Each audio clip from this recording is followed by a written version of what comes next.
নমস্কার দর্শক বন্ধুরা, আমি ঘরোয়া রান্নাঘর থেকে অপর্ণা বলছি। আমার ভিডিও সব কিছুই পোস্ট করে, আমার ছোট ছেলে এডিটিং করে, পোস্ট করে সব কিছুই। আজকে ওকে বলেছি আপনাদের সঙ্গে একটু আলাপ করিয়ে দিচ্ছি। ও আজকে একটা রেসিপি বানাবে।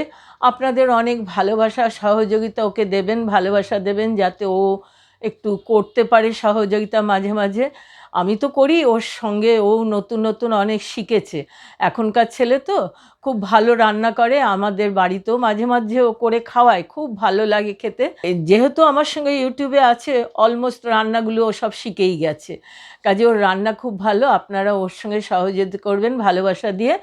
আর আজকে ওর রেসিপিটা ওই করছে, আসুন কিভাবে করছে ও দেখাক। নমস্কার দর্শক বন্ধুরা, আজকে একটা নতুন রেসিপি নিয়ে এসেছি।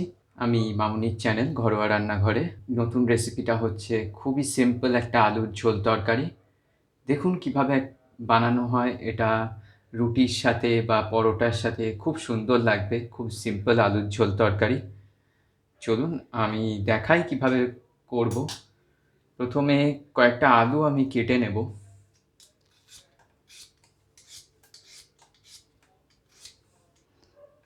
এবার আলুগুলোকে ডুম করে কেটে নেব আমি। বেশি বড়ও নয়, বেশি ছোটও নয়, সেরকমভাবেই কাটবো যাতে তাড়াতাড়ি সেদ্ধ হয়ে যায়। আমি রান্নাটা কড়াইতে করব, কুকারে করলে বড় বড় করে কাটলেও হয়।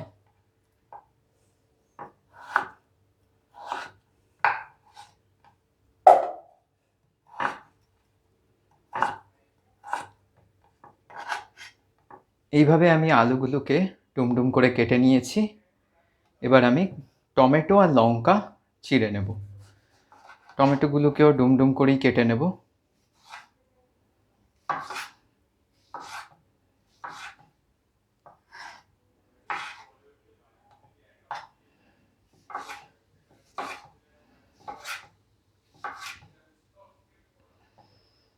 লঙ্কা একটা চিড়ে নিলাম, আরেকটা গোটাই দিয়ে দেবো আমি। এবার আমি দেখাই কিভাবে আলুর ঝোল তরকারিটা করব।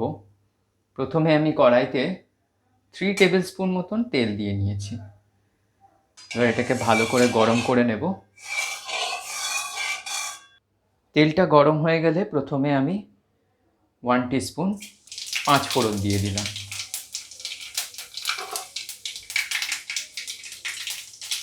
তার ভেতরে 2টো লঙ্কা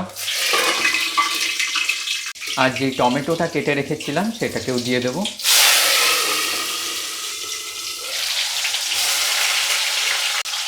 এটাকে ভালো করে আগে সাঁতলিয়ে নেব। যতক্ষণ না টমেটোটা নরম হয় ততক্ষণ একটু সাঁতলিয়ে নেব। পুরো এই রান্নাটা এখন পুরোটাই আমি কম আঁচেই করছি, পুরোটাই লো ফ্লেমে মোটামুটি 5 মিনিট মতন এটা রেখে দেবো, টমেটোটা নরম হয়ে যাবে।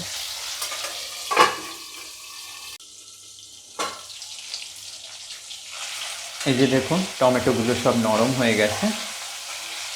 এইবার আমি আলুগুলোকে দিয়ে দেবো।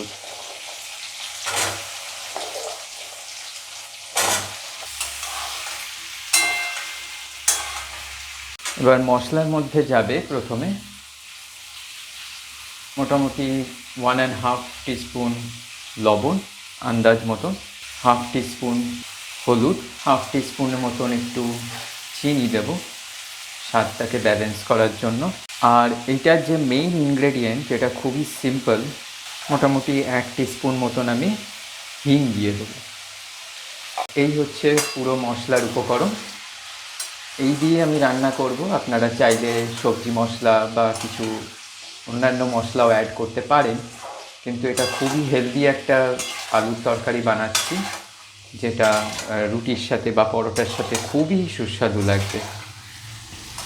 ফ্লেমটা এখন আমি মিডিয়াম ফ্লেমে রাখলাম। মিডিয়াম ফ্লেমে মোটামুটি 5 মিনিট একটু ঢাকা দিয়ে ভাজবো এটাকে।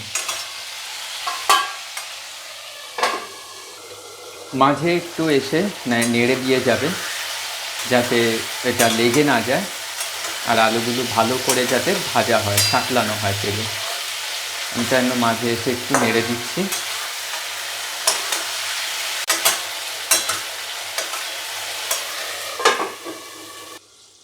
দর্শক বন্ধুরা 5 মিনিট পর দেখুন মিডিয়াম ফ্লেমে বেশ ভালো করে ভাজা ভাজা হয়ে গেছে।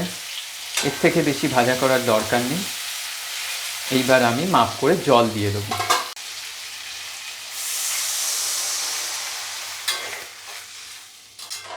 একটু বেশি দিচ্ছি, যেটা শুকিয়ে একটু কমবে। এখন আমি ফ্লেমটাকে হাই করে দিচ্ছি। হাই ফ্লেমে ফুটলে তারপর আমি সিমে দেবো। এবার আবার ঢাকা দিয়ে দিলাম।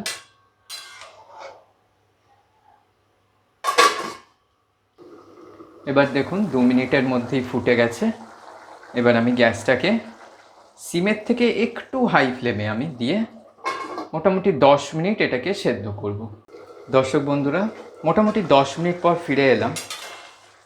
দেখুন আলুগুলো মোটামুটি সেদ্ধ হয়ে গেছে। এরকম কাটলে দেখবেন স্মুথলি কেটে যাচ্ছে।